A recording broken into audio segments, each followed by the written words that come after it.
and you mix it.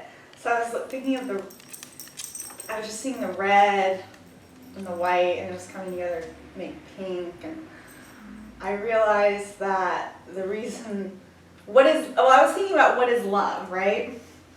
And love is often considered like this light pink in the heart chakra, in Kundalini, or in the chakra system, or it's also green. But why is this universal light pink color? And this is like, look, the beautiful light pink. So, and I just said, well, it's because pink is a mixture of red and white. And white can be seen as purity, depending on what religion or culture. So that just, this pureness, right? Like white hasn't been tainted, it's clean. And then red is many things, but it's blood, right? Mm-hmm. So say you're giving birth, you have childbirth. It's a messy process, right? If you've ever seen an actual birth, right? There's blood. And blood can be a symbol of sacrifice. I mean, you go to war, back in the day when it was actually man on man, there's a blood sacrifice. So to create, this is something Dr. Lever says, is there's no love without sacrifice, and no sacrifice without love. And I'm sure if you think of anything you've created, you've put a lot of sacrifice into it. I mean, for me, any production was so much work, and none of them were easy. So you need to love it, what you're creating. And as any mother will share with you, it's hard. It's hard to be a mom. So I guess that's what I meant. I also had this interesting image or idea when you were speaking of women's menstrual blood and masculine semen, idea of like the red and the white. Oh, yeah. And that's in that way. And they say sometimes like that, when a man makes love to a woman on her moon, it's a really intense, intimate time where they can go deeper into that connection with the divine. So, and that image comes to my mind. Well, I love the blood of the menstrual cycle. I didn't think of the white of the semen, but was there a pink ever somewhere else mentioned of those two? No, these are just but yeah. Right, this is your right leg, this is your left leg. So this is, I think, Nitzak, and this is Hod. I mean, these are what it's prophecy. No, it's eternity, and this is splendor. So they're I'm not going to talk about those ones. And then Yesod is the phallus, or it's how you create. It's the creation. It's foundation.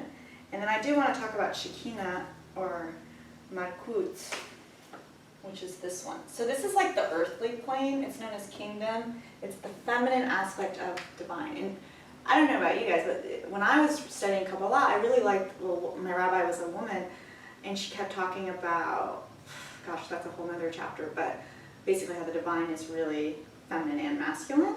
And most Jewish, you go to some, synagogue, I've never heard that. Like, they're not talking about the Shekinah or the feminine aspect of the divine, or, this is from the Torah. Well, I don't know if this is the Torah, maybe it's more of the mystical writings, but, I really find that it's disturbing how little of the divine goddess energy, feminine aspect of the divine is really out there. So when I was studying it, and then any Kabbalist will say, yeah, that's totally true. Like, it's not like, oh, that was just this one rabbi. It's like, that is very much accepted that the divine is both masculine and feminine. So I want to talk about Malkut, which is basically the earthly plane, and it's, so the feminine aspect of the divine, you can know her as the Shekinah. And you mentioned the semen and the blood, so I want to mention, so in Judaism, the week is divided into 7, and Friday night at sundown is the beginning of what is known as the Sabbath, and it goes all the way until the sunset of Saturday. So if you know a little bit about Judaism, Friday night is actually a really good time for the couples, to the husband and wife, to unite intimately. Because that is the time when you can actually bring out the Shekinah. So I like this, the intimacy and that power, and then bringing that out. And showing how we're co-creators with the divine. Like, the divine wants, we are part of, him, her, first of all. Today's the first time I heard about it. Contraction? Okay, so I talked about the physical contraction, but it's also concealment. So they sometimes, I don't know what type of movement it was Kung Fu, karate or something, but like the strongest person in the room is sometimes the one you don't notice, something like that. Like they just dress very simply, they might not even look that big, and they're just like this old Asian dude sitting in the corner and he's gonna kick your ass. So the concealment factor is a strength of, if you're really amazing, you don't need to show with the flamboyant, hey, look at me at the Oscars with my, worst dressed or most flamboyant dress ever, but you have like a subtle, more subtle elegance to you of confidence. So in terms of co-creation, for me as a director, I mean, definitely preparation is key. But once I'm with the group, I just started kind of, in a way, shutting up a little bit and just literally creating a little bit of space for the performers to exude something. And often those are really magical moments. So that's one example. But I'm sure in work, that can happen. And a good manager probably has that too. Or a good CEO or a good leader. Having really good listening skills. So the whole concept is just about contraction, right? Like, what's the Tzimtzum concept? Tzimtzum is the way that Ein Sof created. Because people say, well, if Ein Sof was everything and everywhere, how could we have anything else outside of him, her, right? So, and those aren't even good words because it wasn't it didn't look like a female or a feminine. So one Kabbalist, Isaac Luria, came up with this idea of how it happened.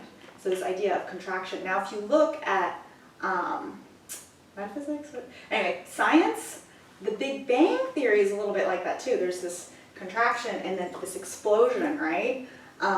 And that's kind of like the shattering of the vessels.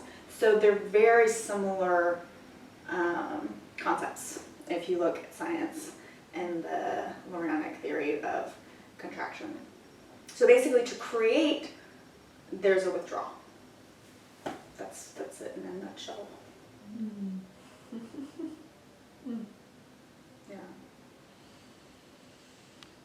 Bring about the Messiah, right, to elevate everyone and all the sparks.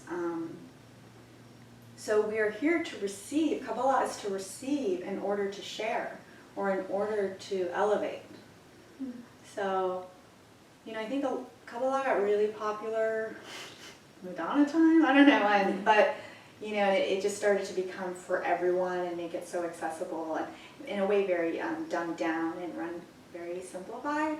But as long as I think at the heart of it, it's not so that you can attract your soulmate, so that you can, make all this money, so that you can become famous, or you have all this secret knowledge of the divine. It's not secret, because if you're kind enough, if you want to serve, divine is going to reveal himself in your dreams and in synchronicity and through, so much. So you don't need to seek out all this stuff. You don't need to know it. It's not like once you know, like there's a lot of tricks or whatever. I don't think that's the good way to go.